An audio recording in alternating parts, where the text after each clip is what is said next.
Magandang hapon, Bagong Pilipinas. Narito ang Police News Express sa oras na ito.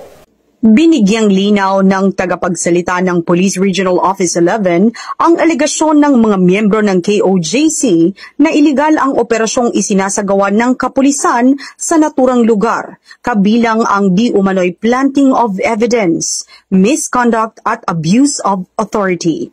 Anuman ang reklamo laban sa kapulisan ay masusing iimbestigahan ng ahensya at hindi kukonsintihin. Ang aligasyon na magtatanim ng ebidensya ang PNP ay walang basehan at isang malinaw na pamamaraan para sirain ang ating institusyon. Ang PNP ay nagsasagawa ng operasyon na alinsunod sa batas at may transparency. Ang pagpipilit ng KOJC na ipadaan sa scanner ang mga gamit ay isang hakbang na maaaring magpahirap sa proseso ng pagsisiguro ng seguridad sa lugar. Malinaw na ang PNP ay nanatiling tapat sa kanilang tungkulin at walang lugar sa mga ganitong akusasyon ang pagsira sa ating integridad.